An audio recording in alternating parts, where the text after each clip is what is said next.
Thân chào các bạn, xem video hay thì hãy cho kênh một like, một đăng ký và một cốc trà sữa nhé. Yêu. Tôi hoảng hốt lướt mạng, các ngân hàng gửi tiền cho tôi. Giây tiếp theo 1 tỷ chuyển vào tài khoản của tôi, chuyển từ ngân hàng Thiên Địa.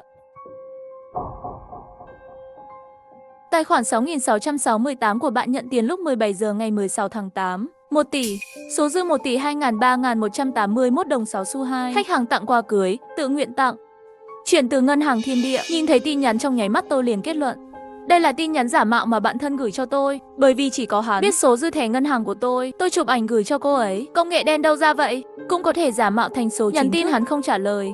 Tôi mở bài đăng, vừa mới phát hiện bài đăng vừa gửi đã vào dân.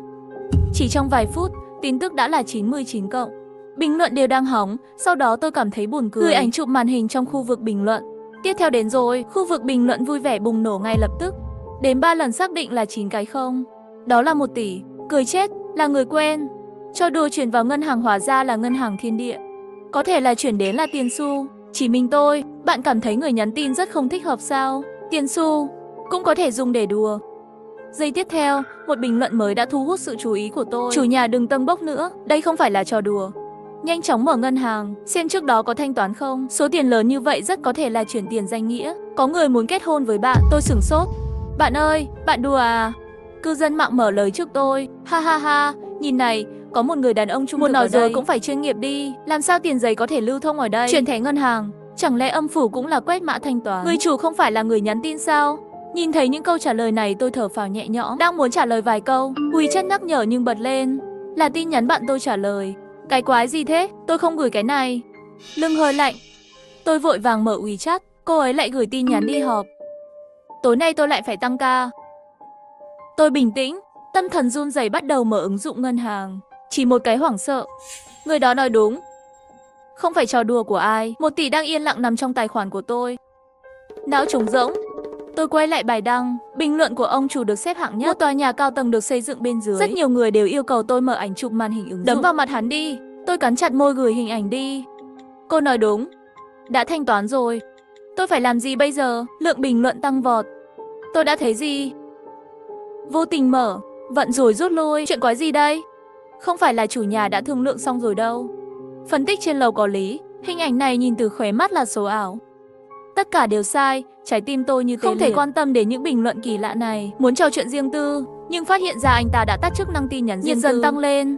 Bình luận ngày càng nhiều. Tôi làm mới khu vực bình luận nhiều lần. Cuối cùng cũng đợi được câu trả lời của anh ấy. Người Trung Quốc kết hôn cần phải 1. Tuân theo 2. Hỏi tên 3. Chấp nhận. Tiến hành 5. Vui lòng 6. Kết hôn. Bạn đã nhận sính lễ cô dâu. Đã đến bước thứ 4 rồi. Ngày mai không ai đến nhà. Nếu bạn không chống cự, trong vòng 7 ngày sẽ đi bước thứ 4 của quy trình. Nhưng mấy bước đầu tiên tôi không biết. Làm sao có thể lập tức nhảy sang bước thứ 4? Nỗi sợ hãi bao phủ trong trái tim tôi. Tôi bồn chồn chờ anh ta nói tiếp, nhưng phát hiện toàn bộ đã bị xóa. Mà tài khoản của chủ bình luận cũng đã bị xóa rồi. Tôi nói đó là kẻ nói dối. Tác giả đừng sợ, cái nhìn này là cố ý làm bạn sợ. Nhưng còn 1 tỷ đó thì sao? Nếu chuyển khoản là thật, chủ nhà có thể gọi điện thoại cho quan chức ngân hàng. Hãy để họ kiểm tra tình hình. Nếu có gì bất thường, họ sẽ cho bạn biết. Tôi đã gọi cho ngân hàng theo bình luận. Chào bạn, dịch vụ khách hàng chuyên nghiệp. Chúng tôi đã kiểm tra tài khoản của bạn rồi. Khoản thanh toán gần đây nhất là lúc 5 giờ chiều nay. Không có hiện tượng bất thường đâu. Chúng tôi cũng sẽ tiếp tục theo dõi tài khoản của bạn. Xin bạn yên tâm. Tôi vẫn không yên tâm hỏi. Trên mạng đều nói thu nhập lớn sẽ bị giám sát. Chuyển tiền này của tôi không có vấn đề gì sao? Đúng vậy, cô dừng lại. Thái độ vẫn tốt bụng. Giao dịch này của bạn chưa tính là chuyển khoản lớn. Bạn đừng lo lắng. Cúp điện thoại. Trong lòng tôi vẫn còn bất an. 10 tỷ không tính là chuyển khoản lớn. Con người bây giờ có tiền đến mức này không? Chỉ là trái tim treo cuối cùng cũng buông xuống. Đột nhiên trở thành tỷ phú. Điều đầu tiên tôi làm, đặt trong giỏ hàng, ghế mát đến xa hàng đầu cho mẹ tôi. Lấy tiền đầy đủ. 38.800 là lương nửa năm của tôi. Sau khi bình tĩnh lại, tôi lại mở bài đăng. Hậu trường có thêm một tin nhắn riêng. Bình luận của tôi bị báo cáo rồi. Số cũng đã được báo cáo. Tôi đổi số khác để nói cho bạn biết. Tiền trong thẻ, đừng dùng. Đó là tiền xu, không thể lưu thông dưới ánh mặt trời. Bạn tiêu tiền thì coi như thừa nhận cuộc hôn nhân này. Muốn từ hôn thì khó. Tôi cau mày không thể dùng. Nhưng tôi vừa đặt hàng rồi, vận chuyển đi rồi. Xem ra phần bình luận nói của Nhiên đúng. Người này là kẻ nói dối. 3 phần tin tưởng anh ấy trước đây đã biến mất. Dây trái tim căng thẳng cũng hoàn toàn lỏng lẻo. Vào bữa tối, tôi đem trò hề hôm nay nói với mẹ tôi. Khi nghe tin hắn là kẻ nói dối, mẹ tôi thở phào nhẹ nhõm, nước mắt cũng trào ra trong mắt. May mà con thông minh, không tin lời kẻ lừa đảo. Đinh đinh, Mẹ chỉ có một người thân là con, nếu có chuyện gì xảy ra với con, mẹ không thể sống được. 10 tỷ này không rõ nguồn gốc, con đừng dễ dàng dùng nữa, để khỏi gặp rắc rối. Hôm nay mẹ được trả lương rồi, bây giờ chuyển cho con cái phải có nhiều tiền. Tôi nhìn mái tóc trắng của mẹ, cảm thấy rất buồn. Lúc 10 tuổi, bố ngoại tình, bị mẹ tôi bắt gặp trên giường. Lúc đó còn có tôi và em trai, nhưng em trai đã biết sự tồn tại của người thứ ba từ lâu rồi. Đẩy mẹ tôi xuống cầu thang vì ông ấy. Suýt nữa thì giết mẹ, vì vậy mẹ tôi đã từ chối khi ly hôn, chỉ lấy nhà và tôi, còn em trai, bà không nhìn. Những năm qua vì gia đình này, mẹ tôi một người phụ nữ đã phải chịu đựng quá nhiều. Mẹ yên tâm, con nhất định sẽ luôn ở bên mẹ. Tôi đứng dậy ôm chặt mẹ. Trước khi đi ngủ, tôi lại mở bài đăng. Vô tình phát hiện chủ tin lại đổi một tài khoản mới, gửi tin nhắn riêng cho tôi. Cô phải tin tôi, không thể đụng đến tiền trong thẻ. Đó là tiền xu, cho dù dùng cũng không lấy được thức ăn. Tôi do dự, vẫn không trả lời. Sáng hôm sau, chuyển phát nhanh đã gọi. Tôi mơ hồ đứng dậy, chờ bên kia đến nhà giao hàng. Chỉ là khoảnh khắc mở cửa thôi, tôi hơi chết lặng. Người ngoài cửa không phải là anh chuyển phát nhanh mà tôi quen thuộc. Một người đàn ông trung niên xa lạ, đầu đầy mồ hôi, lau túi bụi, nhìn tôi từ trên xuống dưới. Cô gái, bố mẹ cô đâu? Tôi đến để giao hàng. Tôi lặng lẽ lùi lại một bước. Là đơn hàng tôi đặt, gửi đồ đến tay tôi là được. Đơn hàng bạn đặt. Người đàn ông sửng sốt, lại có chút rõ ràng. Thảo nào đặt hàng chỉ một cái, còn chọn một cái nhỏ như vậy, có vẻ là trẻ. Không hiểu gì cả, hắn nói mở cái hộp ra, cho tôi xem. Ghế màu sắc bạn đặt này, cửa hàng bình thường không làm được. Bạn xem có hài lòng không? Tôi nhìn theo ánh mắt của anh ấy. Khi nhìn thấy những gì trong hộp, ngay lập tức chân mềm. Bên trong là một chiếc ghế mơ sắc, nhưng không phải tôi mua. Ghế mơ sắc cao cấp, mà là đồ dùng chôn cất. Tôi hít một hơi thật sâu, giữ hy vọng cuối cùng là bạn gửi nhầm rồi. Đây không phải là đơn hàng tôi đặt, không nên. Người đàn ông đầy vẻ nghi ngờ, lấy điện thoại ra kiểm tra đơn hàng. Đơn vị 2, tòa nhà số 7. Nghe tên tôi gần như không thể đứng được, vội vàng lấy điện thoại di động của tôi ra kiểm tra. Cái nhìn này tôi mới phát hiện ra, ban đầu là biểu tượng phần mềm mua sắm màu đỏ, không biết từ khi nào em biến thành màu xám. Chẳng lẽ hắn nói là thật? Tôi đóng cửa lại, sau đó quay lại ghế sofa, nhắn tin cho anh ấy, nhưng tôi đã dùng rồi.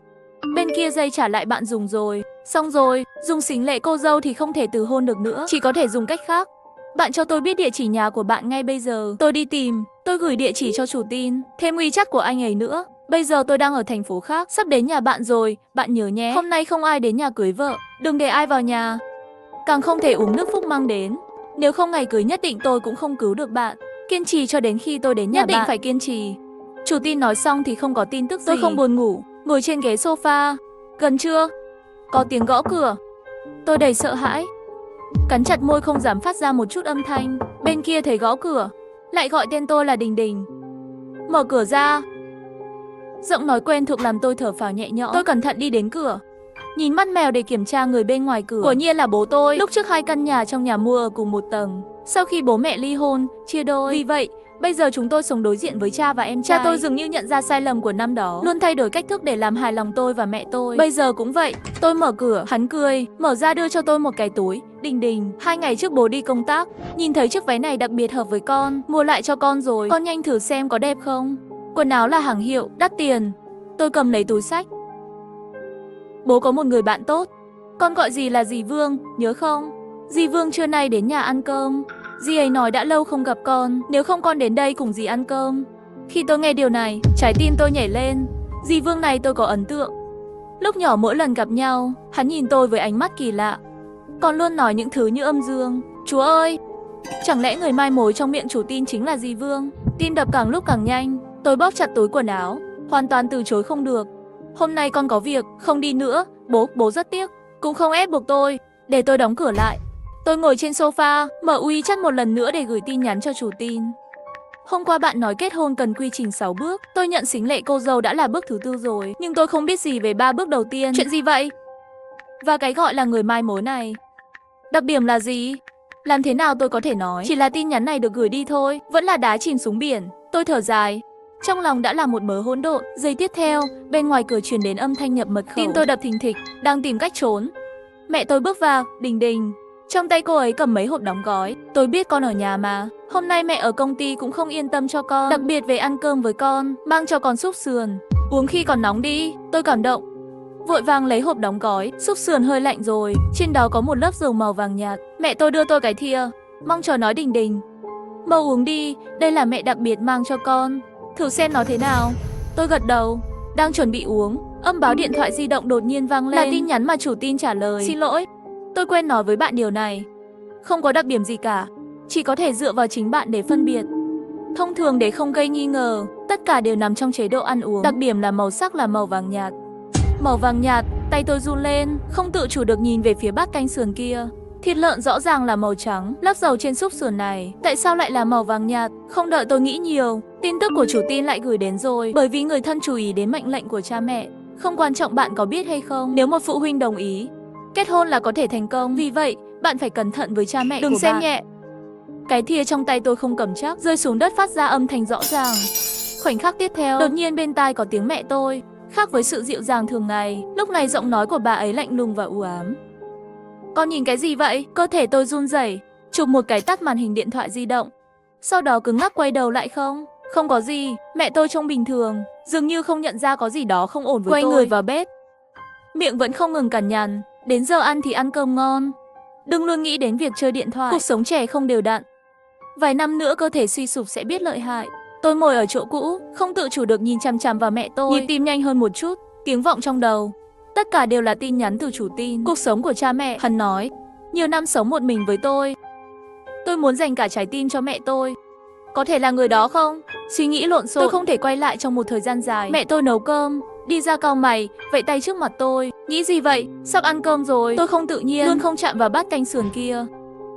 Mẹ tôi cau mày, con lại bắt đầu giảm cân rồi. Con cái khỏe mạnh thì đẹp nhất.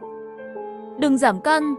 Dinh dưỡng đầy đủ rồi, nước già sẽ tốt hơn. Nếu rõ ràng là quan tâm, tôi không thể không cảm thấy đây là mẹ tôi vì muốn tôi uống canh sườn. Và lời nói được biên soạn cẩn thận. Một khi hạt giống nghi ngờ được gieo trồng, nó sẽ mọc rễ và nảy mầm ngay lập tức. Tôi nhìn bát canh sườn từ khóe mắt, chỉ cảm thấy nhơn và kinh tởm mẹ. 2 ngày nay con hơi khó chịu. Bác sĩ nói muốn ăn nhẹ một chút, xúc sườn quá nhờn, con không uống nữa. Tôi không kiểm soát được khi nói chuyện, nhìn chằm chằm vào mẹ tôi, muốn xem vẻ mặt của mẹ. Mẹ tôi sửng sốt, đột nhiên đứng lên, lông mày nhèo lại lo lắng. Tại sao con không được khỏe? Không nói với mẹ. Chuyện quái gì vậy? Chuyển động của mẹ quá lớn, vô tình lật thìa súp lớn, cùng với xúc sườn rơi xuống đất. Ôi, bị sao vậy? Con quan tâm gì nữa, súp hay không? Không làm nóng mẹ phải không? Mẹ tôi thậm chí còn không nhìn tôi. Nghỉ buổi chiều, mẹ sẽ đưa con đến bệnh viện để kiểm tra toàn diện. Trái tim rơi xuống. Tôi thở phào nhẹ nhõm. Chuyện về món ăn, trông mẹ chẳng biết gì cả. Cũng may không phải mẹ tôi. Đó có thể là bố tôi không? Tôi cố gắng thuyết phục mẹ, bắt đầu sắp xếp nguyên nhân và hậu quả. Nhưng làm sao cũng không hiểu được, tại sao anh ấy lại kết hôn với tôi? Là vì tiền sao? Nghĩ đến đây, tôi lại lấy điện thoại di động ra gửi WeChat cho chủ tin hỏi. Lần này, anh ấy trả lời rất nhanh, thường có 2 lý do. Một là tiền, 2 là cầu lệ quỷ mượn sức để hoàn thành tâm nguyện của mình. Món quà bạn nhận được chỉ có 1 tỷ đồng. Theo tỷ giá hối đoái bình thường, đó là 2 đồng. Ngay cả sính lệ cô dâu cũng tầm như vậy. Rõ ràng, con ma này không có tiền. Tôi bị mù. Nghĩ ngay, cuộc trò chuyện của tôi với dịch vụ khách hàng của ngân hàng không. Trước khi tôi hỏi bên kia loại chuyển khoản lớn này, tại sao khi không được theo dõi, hắn dừng lại, chỉ nói đây không phải là số tiền lớn. Thì ra là bên kia ngân hàng, giao dịch này chỉ hiển thị 2 đồng. 2 đồng thì làm sao có thể tính là một khoản tiền lớn. Trong khi suy nghĩ, bên kia lại gửi tin nhắn, nhưng cần gặp nhau trước khi hôn. Thông thường lúc này, người đàn ông sẽ lặng lẽ đến phòng để gặp cô dâu. Bóng ma sợ ánh sáng và đều đến vào ban đêm, để tránh tai nạn. Lệ quỷ đều sẽ chọn một người phụ huynh đi lên, nhìn cô dâu. Nghĩ đi, mấy ngày nay có thấy ai khả nghi không? Câu hỏi này hoàn toàn khiến tôi phải hỏi. Tôi là người ở nhà sau khi tốt nghiệp, để giảm bớt các hoạt động xã hội không vì sức khỏe thể chất và tinh thần của mình, chọn ở nhà làm freelancer. Mặc dù không phải là giàu có, nhưng cũng có thể kiếm được ít tiền, thực phẩm và quần áo. Tôi vội vàng đánh máy bậc thầy. Mấy ngày nay tôi cũng không gặp mấy người lạ. Làm thế nào để biết đó không phải là người lạ? Bất cứ ai sẵn sàng để anh ta chiếm hữu và hỏi bạn câu hỏi, chắc hẳn là bạn quen thuộc, người cũng biết chuyện hôn nhân này. Nghĩ lại đi, tôi nhìn vào điện thoại, lo lắng cắn móng tay. Người quen, nhưng những ngày này, người tôi gặp là bố mẹ tôi. Có phải là bố tôi không? Đáng tiếc suy đoán này cũng bị chủ tin phủ định. Không thể là bố. Mặc dù hơi sai, nhưng quy tắc 1. Đặc biệt là khi 2 người sắp kết hôn, bố cậu là bố vợ cậu ấy, làm sao anh ta có thể thiếu tôn trọng bố vợ? Mẹ tôi, cái này cũng không phải, cái kia cũng không phải. Chuyện ma này còn rất nhiều. Lúc tôi đang thắc mắc, bạn thân gửi một tin nhắn mới. Đình đình, bố cậu đã bán nhà. Ý bạn là sao? Em trai tôi đụng phải em trai cậu ở quán bar tối qua. Hắn không phải bẩm sinh, suy tim, sức khỏe không tốt sao? Em trai tôi khuyên anh ấy nên uống ít hơn. Hắn nói không sao. nói rằng đã tìm ra cách chữa bệnh ở nhà, sau này sẽ không khác gì người bình thường nữa. Nhưng tiền của bố cậu không phải đều bị nữ nhân xấu xa kia lừa đi sao? Cha cậu lấy đâu ra tiền để chữa bệnh cho ông ấy? Người ấy nói đúng, bệnh của em trai tôi là bệnh cũ rồi, vẫn là trường hợp hiếm gặp. Đi nhiều bệnh viện cũng không chữa được, bao nhiêu năm nay vẫn mua thuốc giá cao cắt cổ. Bố tôi thường quản kỹ, tuyệt đối không thể để anh ta đi uống rượu. Vài năm trước, bố tôi nghe được An Quốc có một phòng thí nghiệm chuyên về bệnh của em trai tôi, đã có kết quả đáng kể, chữa được nhiều trường hợp. Nhưng chi phí y tế là hàng triệu đô la. Hắn không thể kiếm được nhiều tiền như vậy, đành phải từ bỏ. Nhưng hai chúng tôi sống đối diện nhau, đều muốn bán nhà, tới lui có người xem phòng. Vì vậy, tất cả các loại suy đoán được hình thành. Trong lúc gấp, tôi đột nhiên nhớ ra một chuyện.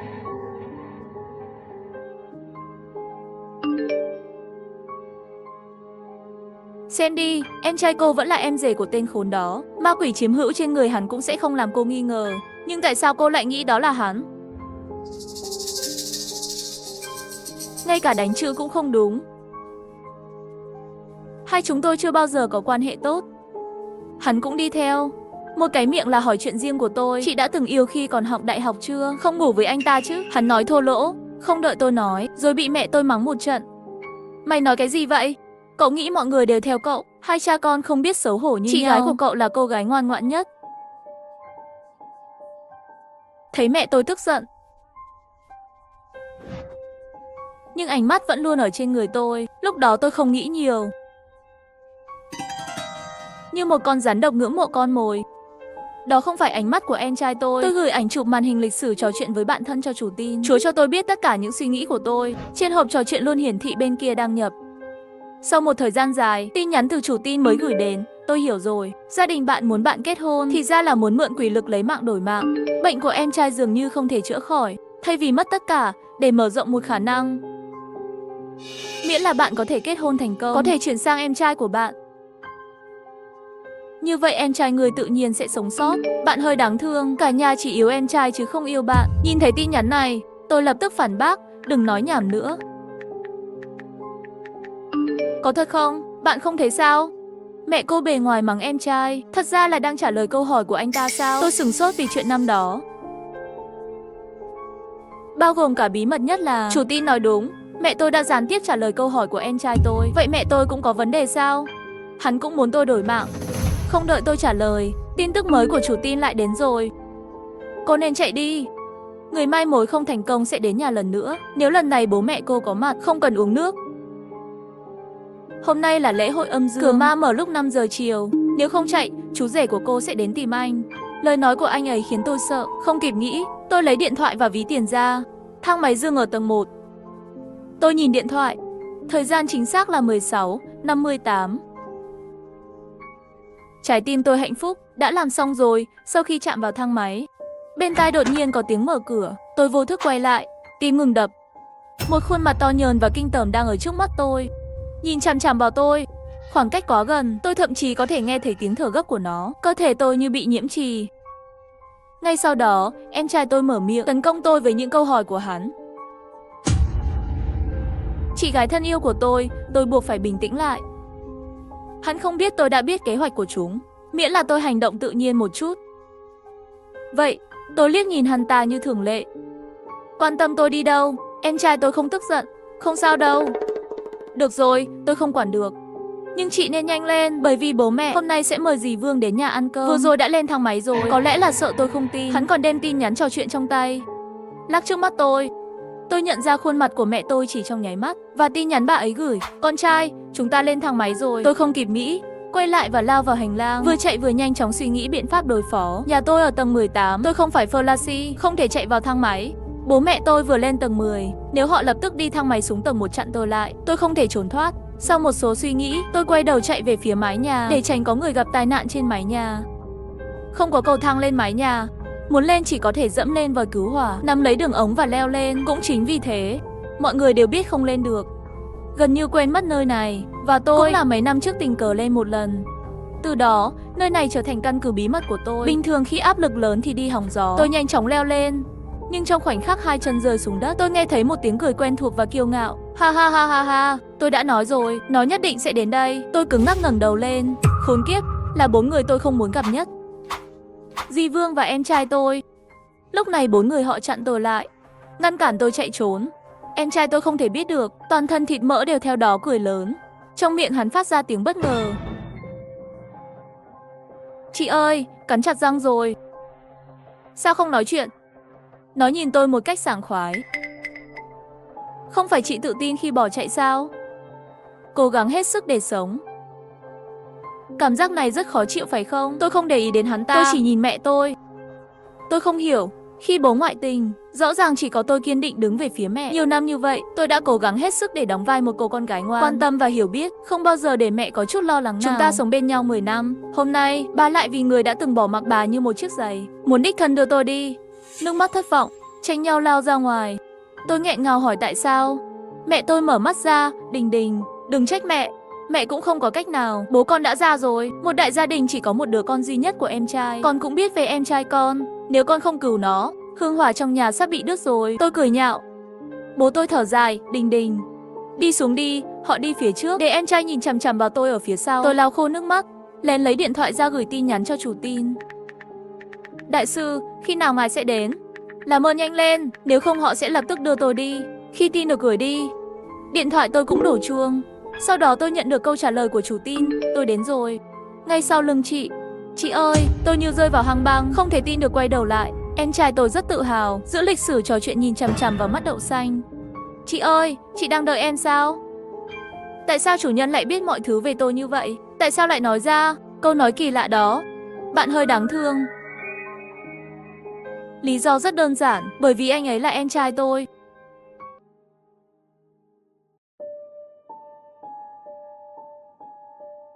Nửa đêm, khách sạn đột nhiên chìm vào bóng tối. Mất điện rồi. Bên ngoài có tiếng gõ cửa liên tục. Tôi kịp thời ngăn người sắp mở cửa lại, bảo cô ta đừng mở cửa. Qua mắt mèo, chúng tôi tìm thấy một con mắt đỏ đang nhìn chằm chằm vào chúng tôi không thương tiếc. Tôi lập tức quyết định gọi điện thoại cho khách sạn để được giúp đỡ, nhưng đột nhiên nhận ra không thể dễ dàng tin tưởng khách sạn. Kỳ nghỉ dài ngày mồng 1 chú đã đứng đợi trước cửa phòng tôi từ sớm. Nhận phòng tại một khách sạn lâu đài đặc trưng. Buổi tối khi nói chuyện video với chồng, tín hiệu mạng đột ngột bị gián đoạn. Hình ảnh kỳ lạ. Người chồng có vẻ hoảng sợ, dường như cố gắng thông qua video gửi một số loại thông tin cảnh báo. Mặc dù các vấn đề mạng là phổ biến và dễ hiểu, nhưng nó khiến tôi cảm thấy hơi khó chịu. Sau khi kết thúc cuộc gọi, không có dấu hiệu bất thường nào. Đỗ Kỳ Yến đang sắp xếp hành lý, không có gì. Đột nhiên nhận được tin nhắn cảnh báo liên tục từ chồng. Phòng có người, ra khỏi đây và giữ yên lặng. Rèm cửa di chuyển, có thể có người ở phía sau. Tìm một cái cớ để rời khỏi phòng với Đỗ Kỳ Yến. Trái tim tôi run rẩy, ánh mắt không tự chủ được quay về phía rèm cửa. Mặc dù không tìm thấy gì khả nghi, nhưng vẫn còn nghi ngờ. Kiểm tra phòng. Sau khi xác nhận không có nơi ẩn náu và quay video gửi cho chồng, đặt điện thoại xuống sau khi nhẹ nhõm một chút. Một tiếng động như vậy, tôi không buồn ngủ. Đỗ Kỳ Yến là người thức khuya. Đêm khuya rồi, cô ấy vẫn đang sắp xếp những bức ảnh đẹp được chụp trong ngày. Đột nhiên đèn trong phòng tắt. Đỗ Kỳ Yến có chút không vui, khiếu nại đến mức sao lại mất điện rồi. Bạn tôi và tôi chọn đi du lịch tự do xuyên quốc gia. Chi phí lớn như vậy nhưng không được đối xử xứng đáng. Tôi vội ngăn cô ấy lại. Bạn xem bên ngoài có động tĩnh gì không? Quả nhiên ngoài cửa có tiếng gõ nhẹ. Tiện nghi khách sạn này thật kinh khủng, không có gì lạ được tìm thấy trong ánh sáng yếu của đèn khẩn cấp. Mặc dù cảm thấy kỳ lạ nhưng quyết định ở lại, an toàn hơn trong phòng. Nhìn xung quanh trong khi tim đập nhanh hơn, đột nhiên một ánh sáng trắng chói mắt sáng lên. Điện được khôi phục, phòng sáng lên, cũng để cảm xúc của tôi bình tĩnh lại một chút. Tuy nhiên, tiếng gõ lại vang lên, và lần này rõ ràng và mạnh mẽ hơn. Có người đang gõ cửa nhà chúng ta. Đỗ Kỳ Yến bắt đầu tức giận, còn không để người ta nghỉ ngơi tốt nữa. Tôi muốn xem họ giải thích thế nào. Tôi nhanh chóng ngăn được Đỗ Kỳ Yến. Trực giác nói với tôi, đây không phải là tiếng gõ cửa của nhân viên khách sạn. Nghe tôi nói đi. Cô gái trong lòng cũng có chút sợ hãi. Cô thay đổi thói quen, trông bất cẩn, trở nên thận trọng. Ngay cả nói chuyện cũng không dám lên tiếng. Chúng tôi cẩn thận đến gần cửa, nhìn chằm chằm vào mắt mèo bên ngoài. Cảnh tượng trước mắt khiến tôi không khỏi đứng lên, suýt ngã xuống đất. Một con mắt đẫm máu đang nhìn thẳng vào mắt mèo, nhìn chằm chằm vào chúng tôi. Tôi hét lên. Đỗ Kỳ Yến nhanh chóng giúp tôi. Tôi nhanh chóng lấy khăn giấy, muốn nhanh chóng chặn mắt mèo lại. Đỗ Kỳ Yến cũng đã báo và gọi điện thoại giúp đỡ cho khách sạn. Chúng tôi trốn trong phòng như thế này, khóa dây chuyền chống trộm và chờ đợi. Khoảng nửa tiếng nữa, cảnh sát cuối cùng cũng đến, đưa đàn ông và phụ nữ ở phòng đối diện đi. Người phụ nữ bị thương nặng ở đầu, có vẻ yếu ớt. Thì ra vừa nãy kẻ gõ cửa chính là hắn. Cảnh sát xác minh thông tin nhận dạng của chúng tôi rồi rời đi. Vấn đề đã được giải quyết. Họng dồn hơi thở phào nhẹ nhõm. Chẳng lẽ vừa rồi là người yêu cãi nhau? Làm tôi sợ chết khiếp. Vẻ mặt tôi vẫn nặng nề. Đánh giá từ nội dung lạm dụng của người đàn ông, người phụ nữ bị đánh hẳn là Tiểu Thảo mà hắn gọi tới. Nguyên nhân cụ thể chúng tôi không biết. Đột nhiên trong lòng tôi toát ra một cảm giác lạnh lẽo. Đỗ Kỳ Yến, bộ thẻ phòng của chúng ta đâu? Đỗ Kỳ Yến có chút bối rối trả lời. Thẻ phòng không phải ở trên bàn sao? Tôi lắc đầu, không phải thẻ phòng, là tầng bên ngoài thẻ. Sau khi vội vàng tìm kiếm khắp nơi vẫn không tìm thấy dấu vết. Chúng tôi thậm chí không biết khi nào chúng tôi mất nó. Mặc dù lo lắng, nhưng Đỗ Kỳ Yến cố gắng an ủi tôi cũng không sao. Bộ thẻ phòng không mở được cửa, và trên đó không có thông tin cá nhân của chúng tôi. Tim tôi đập thình thịch. Trên thẻ không có thông tin cá nhân, nhưng nó đánh dấu địa chỉ khách sạn, số phòng và ngày nhận phòng. Không biết tại sao, tôi luôn nghĩ căn phòng này thật kỳ lạ. Có một cảm giác bị nhìn trộm. Để an toàn, ngày mai đổi khách sạn khác đi, nghe tôi chứng minh đi. Đỗ Kỳ Yến cũng có chút bất an. Cô ấy thích nghiên cứu tinh tượng phong thủy. Giờ này, cô ấy sợ hãi nắm chặt tay tôi không rời. Phòng 533 ở cuối hành lang. Địa điểm bin, rất dễ gặp phải những sự kiện huyền bí và những điều không thể giải thích được. Tống Đình, chúng ta phải nhanh chóng đổi phòng khác. Mặc dù tôi thấy những tuyên bố này thật lố bịch, nhưng cô ta nhắc nhở một vấn đề khác. Cuối hành lang cũng trở thành góc chết ám sát và nơi xảy ra tội ác. Thêm vào đó vừa xảy ra vụ án mạng bên kia đường. Để đảm bảo an toàn hay quyết định đổi phòng.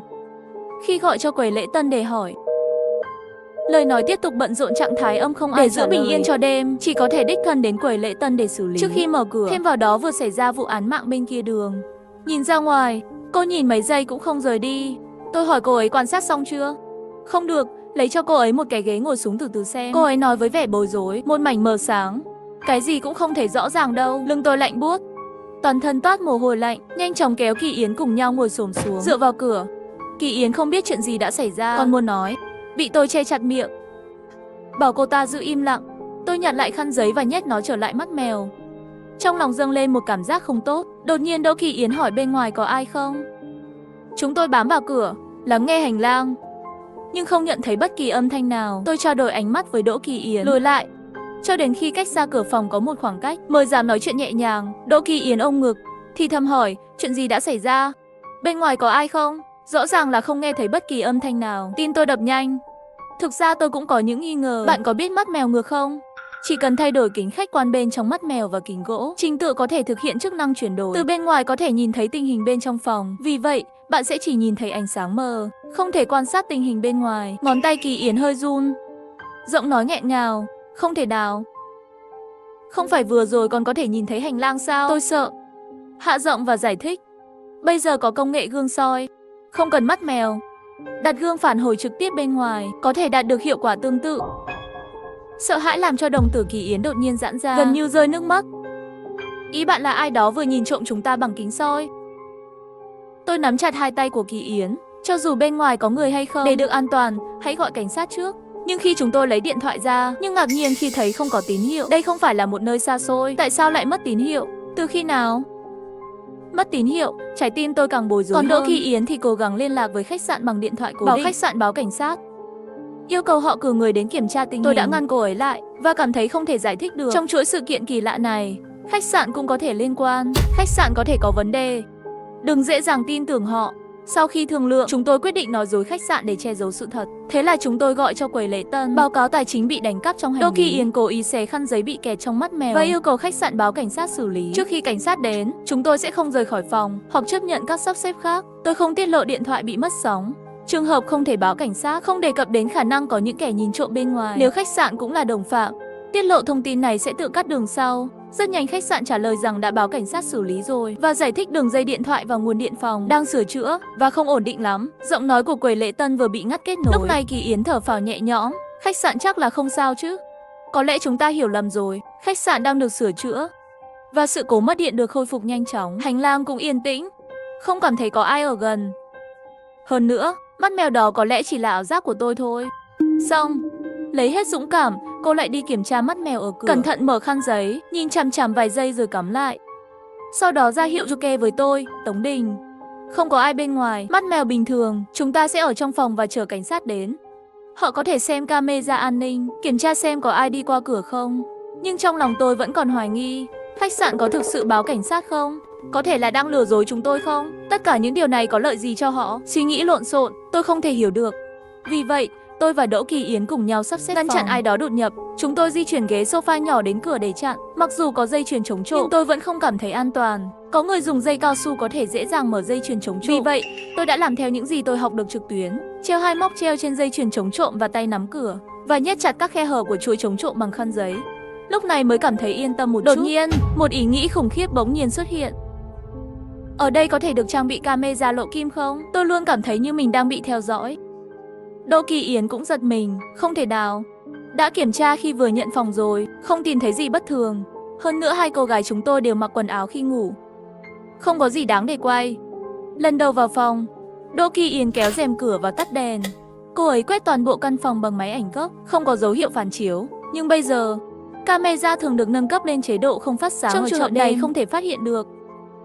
Vì vậy, tôi bật đèn pin điện thoại di động, kiểm tra từng khe hở trong toàn khách sạn, đặc biệt là mấy góc cạnh giường, đèn đầu giường ổ cắm.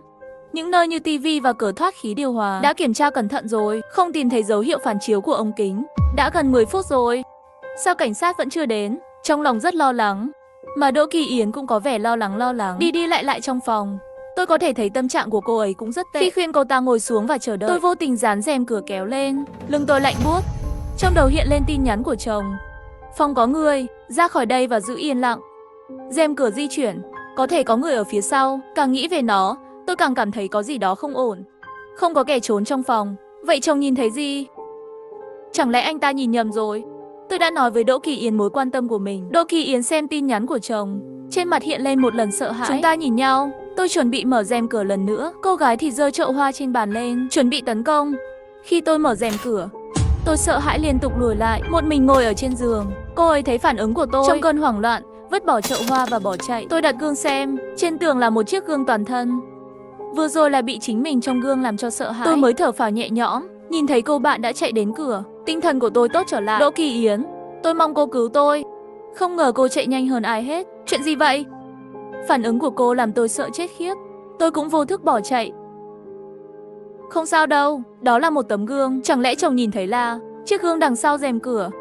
Đây là một cái gương toàn thân, toàn bộ được cố định trên tường. Tôi nhớ lúc đó rèm cửa đã được đóng lại. Không nhìn thấy gương. Đột nhiên, một ý nghĩ khủng khiếp lóe lên trong đầu tôi. Tôi kéo rèm cửa lên và nhìn kỹ. Tầng bên ngoài này không phải là không rõ ràng. Tôi lại bối rối. Xem lại tin nhắn của chồng. Từ đó rút ra hai thông tin quan trọng. Rèm cửa, những gì anh ta nhìn thấy chắc là một cái rất giống người, một cái gì đó hoặc là một bóng người, một phần phác thảo của một người. Nhưng trong phòng không có những thứ như vậy. Rèm cửa thì càng không có vấn đề gì. Đây là tầng 5, không thể có ai ngoài cửa sổ, và rèm cửa luôn được kéo vào ban đêm. Cuộc gọi video không thể nhìn thấy bên ngoài cửa sổ. Đột nhiên, một ý nghĩ khủng khiếp lại bùng nổ trong lòng tôi. Nếu có người, rèm cửa, hai yếu tố này kết hợp lại xem. Người chồng chỉ có thể nhìn thấy chiếc gương này. Tôi lập tức lấy điện thoại ra, bật máy ảnh lên, và đối mặt với rèm cửa một cảnh tượng kỳ lạ đã xảy ra. Rèm cửa trước camera, hoàn toàn trong suốt.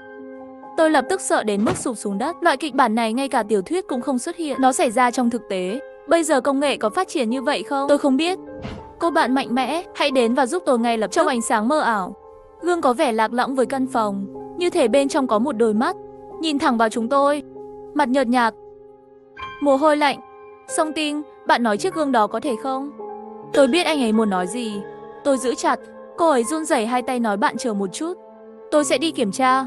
Tôi cẩn thận, dùng ngón tay giả vờ lau bụi bẩn trên gương. Phá gương đi. Có khoảng cách giữa đầu ngón tay và bên trong gương, nói rõ là gương một mặt bình thường. Ngược lại, nếu ngón tay và gương vừa vặn, hoàn toàn không có khoảng trống, rất có thể là gương hai mặt nhìn trộm. Mắt Kỳ Yến vẫn không yên tâm. Người nào sẽ tiêu tiền như vậy? Sử dụng vật liệu công nghệ cao này để làm rèm cửa. Sắc mặt Đỗ Kỳ Yến rất xấu xí, có vẻ lo lắng về điều gì đó. Cô nhìn thẳng vào gương, thì thầm Song Tinh vào tai tôi. Tôi vẫn nghĩ cái gương này có vấn đề. Phương pháp kiểm tra đó cũng không hoàn toàn chính xác. Nếu trong kính nhìn trộm, nếu thêm một miếng kính trong suốt ở phía trước, cũng có khoảng cách giữa ngón tay và gương. Trái tim tôi đột nhiên chìm xuống. Đây đã là bức tường ngoài cùng của khách sạn rồi. Bên ngoài là độ cao 15 mét. Từ độ dày của tường, không thể giấu người trong tường được. Đề phòng, chúng tôi vẫn tìm tất cả các vật dụng tự vệ có thể sử dụng ra được. Rồi, tôi cầm gậy điện. Đỗ Kỳ Yến thì cầm bình xịt chống sói. Đây là thứ mà chúng tôi đi chơi. Vũ khí tự vệ thường trực. Một cái nhìn trao đổi, cả hai chúng tôi đều hiểu ý nhau. Đỗ Kỳ Yến đi thẳng đến trước gương toàn thân, quan sát cận cảnh. Không tìm thấy vấn đề gì. Sau đó cô ta gõ thêm vài cái vào gương nữa, bao gồm hai điện thoại di động và đã thấm ra khỏi trán tôi rồi. Âm thanh của tiếng gõ đầy đủ và hơi vang vọng. Tôi và Đỗ Kỳ Yến nhìn nhau, từ đôi mắt của nhau nhìn thấy nỗi sợ hãi và căng thẳng cao độ. Tôi nhẹ tay nhẹ chân tắt đèn trong phòng. Căn phòng tối dần, chỉ có rèm cửa tỏa ra ánh sáng yếu ớt. Tay phải tôi nắm chặt cây gậy điện. Cùng lúc với Đỗ Kỳ Yến bật đèn pin điện thoại di động, nhìn vào gương dựa vào kính, hình bóng của một người đàn ông trong đó nhìn chằm chằm vào chúng tôi. Tất cả đều sợ hãi hét lên. Đỗ Kỳ Yến vội chạy ra cửa. Tôi sợ đến mức đứng yên tại chỗ, cổ họng cũng không phát ra âm thanh. Khi âm thanh đột ngột kéo tôi trở lại dây, nhìn theo âm thanh, đó là âm thanh do Kỳ Yến đang di chuyển chặn cửa ghế sofa. Tôi bước tiến lên phía trước vội vàng ngăn cản cô ta. Tôi nắm chặt bàn tay Kỳ Yến muốn mở cửa và nói với cô ấy rằng bạn bình tĩnh lại, ở ngoài cửa nguy hiểm hơn, chúng ta không thể ra ngoài. Phía sau gương có người ở trong phòng. Chúng ta cũng nguy hiểm, phải ra khỏi đây ngay. Phía sau gương không phải là người, chỉ là một bức chân dung. Tôi thấy rất rõ. Đừng sợ. Cái gì? Đổ mồ hôi lạnh. Tôi kéo Kỳ Yến lại đến trước gương. Tôi nắm chặt cây gậy điện trong tay, hít một hơi thật sâu, chụp ảnh gương một lần nữa với ánh sáng. Có một khoảng trống phía sau gương, trên bức tường phía sau là toàn bộ nhân vật nước ngoài xấu xí. Một mắt của hắn hình như lắp đặt camera, nhìn anh ta thật đáng sợ. Có vẻ như mọi hành động trong phòng, tôi nhìn rõ ràng là một người, có thể sẽ livestream. Ngay khi chúng tôi thảo luận xem phải làm gì tiếp theo, tôi vô tình thấy bức chân dung từ từ tiến lại gần mặt gương, một mắt còn cử động một chút. Lần này tôi sợ lắm, vội vàng kéo Kỳ Yến chạy vào nhà vệ sinh. Đột nhiên có tiếng còi báo động ở tầng dưới, là cảnh sát. Còi báo động làm tôi mất cảnh giác một chút. Tôi muốn gặp cảnh sát ở sảnh khách sạn ngay lập tức. Vì vậy kéo Kỳ Yến xông ra cửa. Chúng tôi chọn đi thang máy, lo lắng nếu có kẻ xấu trốn ở cầu thang. Thang máy dừng ở tầng 1. Sau khi nhấn thang máy, chúng tôi lùi lại một khoảng cách. Nếu có kẻ xấu trong thang máy, khoảng cách đẹp này, có thể tranh thủ thời gian chạy trốn. Thang máy cuối cùng cũng lên đến tầng 5. Cửa mở ra, không thấy ai bên trong. Chúng tôi lập tức lao vào thang máy và nhấn nút tầng 1. Rất nhanh thang máy đến tầng 1. Khi cửa thang máy mở, tôi không vội ra khỏi thang máy, mà là thò đầu ra xem. Ở đây có thể nhìn thấy cửa khách sạn. Cái nhìn này làm cho trái tim tôi như thành tro tàn. Không có xe cảnh sát ở cửa, mà là một chiếc xe tải đậu. 3 người đàn ông mạnh mẽ xuống khỏi xe, đang đi về phía cổng khách sạn. Một trong số họ dường như đã nhìn thấy tôi. Tôi vội vã trốn vào thang máy, đều có thể bị đối phương nhìn thấy họ sắp đến. Lập tức ấn tầng 5. Tôi lại nghĩ đến không thể chỉ nhấn một tầng, dễ dàng khóa sàn. Hơn nữa, dưới tầng 4 cũng rất dễ bị đổi kịp. Tôi đã hủy tầng 5, nhấn lên tầng 8. Sau khi lên đến tầng 8, Đỗ Kỳ Yến chặn cửa thang máy. Tôi nhanh chóng chạy ra ngoài, cửa thang máy đóng lại. Một mặt thu hút sự chú ý của họ, đuổi theo cao tầng, nhấn chuông báo cháy ở hành lang. Hy vọng có nhân viên cứu hỏa nhận được tín hiệu, có thể đến cứu. Sau đó lại vào thang máy, ấn tầng 3. Tầng 1 có thể có người. Tay cầm không còn an toàn nữa. Cho dù họ đi thang máy hay cầu thang bộ, theo thời gian hẳn là đã đến tầng giữa rồi. Cho nên tôi đánh cực tầng 3 tạm thời không có ai. Khi ra khỏi thang máy ở tầng 3, tôi lại nhấn tầng 8, đưa thang máy trở lại tầng 8. Tôi và Đỗ Kỳ Yến nhanh chóng trốn vào phòng vệ sinh. Đỗ Kỳ Yến tìm thấy một cây lau nhà để tự vệ. Tôi cầm cây gậy điện trong tay, lấy điện thoại ra xem có tín hiệu không. Điều bất ngờ là điện thoại có tín hiệu. Nhanh chóng gọi điện thoại báo động. Chú cảnh sát nói sẽ mất 15 phút để đến đó. Hãy trốn và cố gắng trì hoãn càng lâu càng tốt. Sau khi cúp điện thoại, chúng tôi bước đến cửa, lắng nghe hành lang có tiếng động không. Tạm thời không nghe thấy tiếng động, nhưng cả hai chúng tôi đều không dám buông lỏng. Chạm riêng, ở hai bên cánh cửa, lắng nghe hành lang. Thời gian chờ đợi trôi qua rất chậm, nửa ngày mới qua 5 phút. Đột nhiên có tiếng bước chân ở hành lang. Tôi và Đỗ Kỳ Yến căng thẳng đổ mồ hôi lạnh. Cả hai chúng tôi đã sẵn sàng tấn công. Tiếng bước chân càng ngày càng gần, càng ngày càng gần, càng ngày càng gần. Đột nhiên một bóng người từ cửa bước vào. Đồng thời, một cây lau nhà đập vào đầu người đàn ông đó. Cây gậy điện của tôi cũng được đệm mạnh ở thắt lưng anh ấy. Sau vài phút bế tắc, cuối cùng anh ta cũng ngã xuống. Tôi nhanh chóng trói tay chân anh ta bằng khăn trải giường và nhét khăn vào miệng anh ta, ngăn chặn một cuộc tấn công bất ngờ sau khi anh ta tỉnh dậy. Tiếng chuông điện thoại di động bất ngờ làm chúng tôi giật mình. Trong hành lang yên tĩnh có vẻ đặc biệt ồn ào. Tôi nhanh chóng tìm ra điện thoại của anh ta, lập tức nhấn tắt tiếng, hy vọng không bị lộ. Nhưng đột nhiên, một bóng người cầm dao găm lóe lên ở cửa. Hắn cầm dao găm, nói thứ ngôn ngữ mà chúng tôi không hiểu. Hắn đưa tay từ từ đến gần. Tôi và Đỗ Kỳ Yến lùi vào góc tường. Ngay khi anh ta đưa tay ra bắt Đỗ Kỳ Yến, mặt khác, khi đàn ông cúi xuống vì đau đớn, tôi dùng cái dùi cui điện lại đệm vào cổ anh ta. Người đàn ông cũng ngã xuống thuận lợi và trói anh ta lại cùng với Đỗ Kỳ Yến. Chúng tôi không biết có bao nhiêu tên tội phạm ngoài kia, nhưng ngay lúc này, tiếng còi báo động ngày càng gần hơn. Cuối cùng chúng tôi cũng thở phào nhẹ nhõm. Khi cảnh sát đến, họ đã đưa hai kẻ tấn công đi và hỏi chuyện gì đã xảy ra với chúng tôi. Sau một lời giải thích, cảnh sát cảm ơn chúng tôi và hộ tống chúng tôi đến sân bay cả đêm. Chuyện này đã xảy ra, chúng tôi không còn tâm trạng để chơi nữa, chỉ muốn về nhà nhanh thôi. Ngày hôm sau máy bay hạ cánh, tôi vội vàng liên lạc với chồng để đón tôi, nhưng luôn là trạng thái tắt máy. Tôi phải bắt taxi về nhà, nhưng khi tôi bước vào nhà, nhưng lại phát hiện nhà mình là một mớ hỗn độn. Tất cả các ngăn kéo đã bị mở, những vật có giá trị cũng biến mất. Tôi suy nghĩ, nhanh chóng kiểm tra phòng, tìm thấy một phong bì để lại trên bàn. Tôi nhanh chóng mở ra, một ghi chú viết rằng đây chỉ là sự khởi đầu. Tôi đặt một cái thông minh, trong phong bì còn có một bức ảnh. Khoảnh khắc nhìn thấy bức ảnh, tôi hoàn toàn chết lặng. Trên ảnh, Đó là bước chân dung kỳ lạ đằng sau gương khách sạn.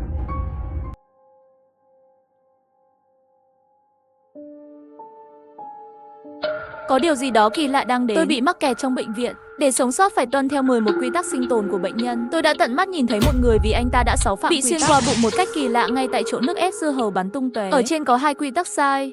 Yêu cầu bệnh nhân đọc kỹ và phán đoán. Bạn sẽ có 2 cơ hội để thử và sai. Bản tin buổi tối đang phát trên T6 trong phòng bệnh. Tôi chán nản tựa người vào giường bệnh, ngẩng đầu lên và nhìn vào những giọt nước đang được truyền. Cơn sốt cao đã giảm đi rất nhiều vì tác dụng của thuốc. Giọng người dẫn chương trình tin tức trên T6 trở nên khàn khàn. Khuôn mặt đẹp hơn dần trở nên mèo mó. Giống như cô ấy có sự tự nhận thức. Qua T6 khiến tôi sinh ra một loại ảo giác. Cô ấy đang nhìn chằm chằm vào tôi. Chào mừng đến với bệnh viện siêu tin. Quy tắc kỳ lạ sẽ được nói đến sau 10 phút nữa. Hãy tuân thủ các quy tắc tương ứng. Hãy cố gắng sống sót và chúc bạn một cuộc sống hạnh phúc. Người dẫn chương trình tin tức trên T6 chậm rãi nói, với vẻ ác ý lộ rõ trên khuôn mặt. Điều kỳ lạ là âm thanh rõ ràng phát ra từ T6, nhưng loa trong phòng bệnh rõ ràng cũng đã được đồng bộ hóa phát lên.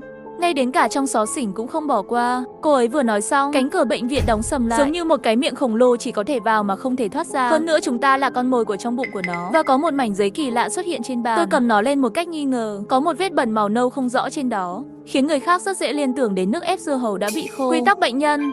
Quy tắc 1. Mỗi ngày vào 7 giờ sáng, 12 giờ trưa, 18 giờ tối, y tá sẽ phân phát đồng đều thuốc và thực phẩm cho các phòng bệnh. Vui lòng không di chuyển trong bữa ăn. Quy tắc 2. Không được phép gây ồn ào trong bệnh viện sau 18 giờ. Bệnh nhân tự mình trở lại phòng bệnh. Y tá sẽ đi kiểm tra sau 10 phút. Sau khi kiểm tra thì có thể tự do đi lại. Nếu xáo phạm sẽ phải tự chịu hậu quả. Nguyên tắc 3. Người bệnh phải tuân thủ cẩn thận chỉ định của bác sĩ. Đeo khẩu trang màu xanh là bình thường.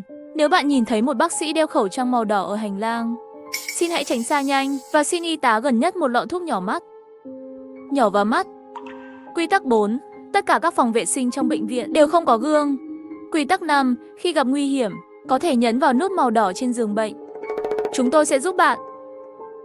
Quy tắc 6. Như thường lệ bác sĩ sẽ đi kiểm tra phòng bệnh vào 9 giờ tối. Hãy xác nhận rằng bác sĩ ngoài cửa đeo khẩu trang màu xanh. Nếu bạn nhìn thấy một bác sĩ phi căn trang màu đỏ, hãy nhanh chóng nhấn nút. Quy tắc 7. Thời gian tắt đèn là 22 giờ. Nếu bạn nghe thấy những tiếng động bất thường, xin đừng chú ý. Chúng tôi sẽ tăng liều lượng thuốc của bạn. Quy tắc 8. Không có mặt trăng ngoài cửa sổ. Nếu bạn nhìn thấy mặt trăng màu đỏ, hãy nhắm mắt lại ngay lập tức, như thể không có chuyện gì xảy ra. Nếu bạn nhìn thấy mặt trăng màu trắng, hãy nhấn ngay nút đỏ. Sẽ có người đưa bạn đến tìm bác sĩ.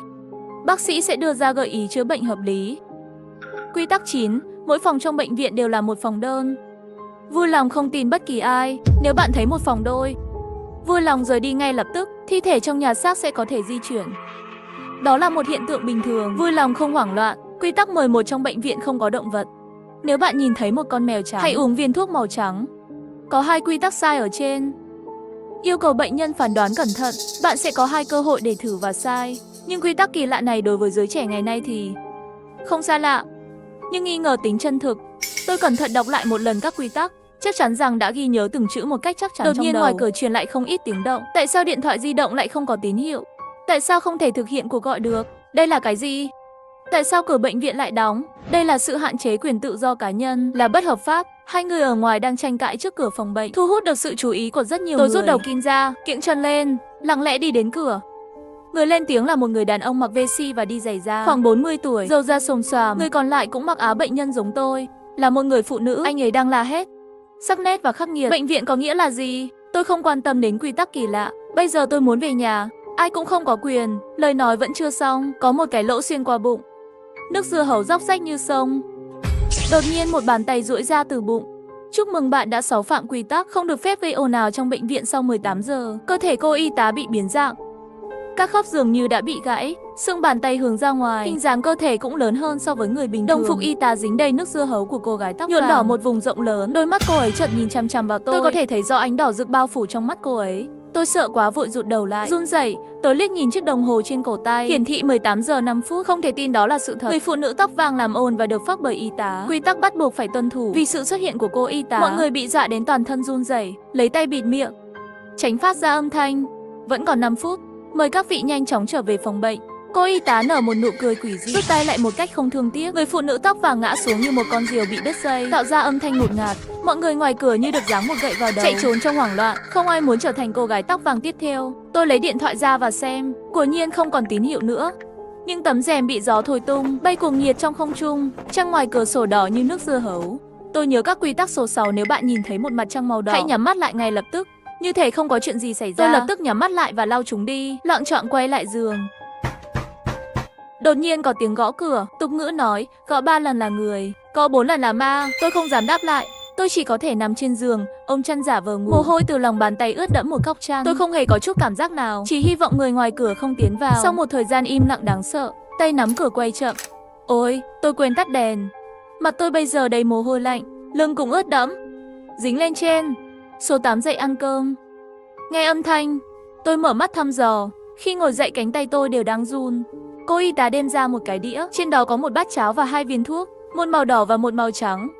Trên bát cháo trang trí một ít hành lá cắt nhỏ, những miếng thịt thái nhỏ đang lờ mờ hiện ra, hương thơm tràn ngập, nhìn có vẻ không vấn đề gì. Bây giờ là giờ ăn tối lúc 18 giờ. Y tá đưa cơm và thuốc đến theo quy định. Tôi nghĩ đến 2 chữ thực phẩm được đánh dấu màu đỏ ở quy tắc 1, nhưng thuốc không có đánh dấu màu đỏ. Có sự khác biệt nào giữa hai điều này không? Nhưng cái được đánh dấu màu đỏ ăn được hay không ăn được? Nhưng nếu quy tắc 1 là quy tắc sai thì sao? Nếu tôi tuân thủ đầy đủ thì sẽ có hậu quả như thế nào? Nào tôi đang chạy đua. Y tá thân hình cao lớn, dưới ánh sáng trông có vẻ rất áp bức, hoàn toàn che phủ tôi trong bóng tối. Cô ấy nhìn tôi rất lâu không cử động, mắt đảo quanh vài lần, khóe miệng ngày càng rộng hơn cho đến khi chạm tới vành tai. Miệng cô ấy răng nhọn chí chít, vẫn còn những miếng thịt không rõ của ai đó trên đó. Tôi không hiểu sao lại nhớ đến người phụ nữ. Nỗi sợ hãi khiến tôi bưng bát cháo chỉ dựa vào trực giác. Dừng lại vài giây, cô y tá thu lại nụ cười, trở lại trạng thái vô cảm, nhưng vẫn cứ nhìn chằm chằm vào tôi. Tàn nhẫn, đổ thẳng vào miệng. Hương vị cháo ấm nóng giống như cháo bình thường. Tôi dần buông bỏ trái tim treo lơ lửng của mình. Đoán mò có lẽ là đã đúng rồi. Ăn được 2-3 miếng, y tá hài lòng gật đầu. Tôi không quan tâm đến 2 viên thuốc còn lại, đẩy xe đi sang phòng bệnh khác. Cô ấy vừa đi không lâu, phòng bên cạnh truyền đến tiếng la hét thê thảm. Xem ra có người đã đoán không đúng. Tôi lau mồ hôi và cất 2 viên thuốc đi. Nói không chừng nó sẽ có tác dụng vào thời điểm quan trọng. Đợi một hồi, tiếng la hét gần như đã dừng lại. Liên tiếp xuất hiện tiếng mở cửa và một vài lời thì thầm to nhỏ. Thời gian đã đến gần 19 giờ. Thời điểm này có lẽ là thời gian cho các hoạt động tự do. Tình cờ ông chú phòng đối diện cũng đi ra ngoài cô gái. Cháu có biết những quy định kỳ lạ đó là gì không? Nhìn chú có vẻ rất lo lắng, thật là xui xẻo. Nếu biết sớm hơn thì tôi đã không bao giờ đến bệnh viện này. Ai biết những điều này sẽ xảy ra. Tôi an ủi chú ấy. Chú ơi, chú có thấy cuốn sổ tay bệnh nhân đó không? Đó là chính quy luật chúng ta phải tuân theo. Nếu xáo phạm, những điều khủng khiếp sẽ xảy ra. Trong đó vẫn có 2 quy tắc sai. Chúng ta cần xem xét cẩn thận. Lúc này, đằng sau có người ngắt lời. Gan của bạn thật là lớn, lại có thể dám nói chuyện với ma. Tôi cảm thấy lạnh khắp người. Người lên tiếng là một anh trai có mái tóc nhuộm đỏ. Anh ấy đeo kính gọng vàng. Chú vừa nghe xong lập tức lo lắng. Bạn đang nói bậy gì vậy? Tại sao lại có thể nói linh tinh như vậy? Tôi là người. Tôi hơi do dự đưa mắt nhìn. Anh trai nhuộm tóc đỏ nói, bạn đừng giả vờ nữa. Quy tắc 9 đã viết, toàn bộ phòng trong bệnh viện là phòng đơn. Tôi vừa nhìn thấy nó rõ ràng. Bạn bước ra từ phòng đôi. Bạn lơ cơm phải ma thì là gì? Chú tức đến mức mặt đỏ bừng. Bạn nhìn tôi xem. Tôi có nhiệt độ cơ thể, là độ ấm áp. Tôi thực sự đang sống. Trong quy tắc 9 còn nói đến, không tin tưởng bất kỳ ai. Ai biết được bạn đến đây cố ý chia rẽ chúng tôi. Thật sự tôi đã không chú ý. Chú ấy có ra bước ta từ phòng đôi hay không? Đúng rồi. Trong quy tắc vẫn có 2 quy tắc sai. Ai có thể chắc chắn rằng quy tắc này là đúng?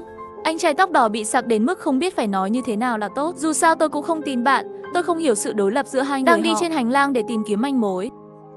Trong ánh sáng lờ mờ của hành lang, đi lướt qua từng phòng bệnh, nhìn qua bên trong qua ông cửa nhỏ trên cửa.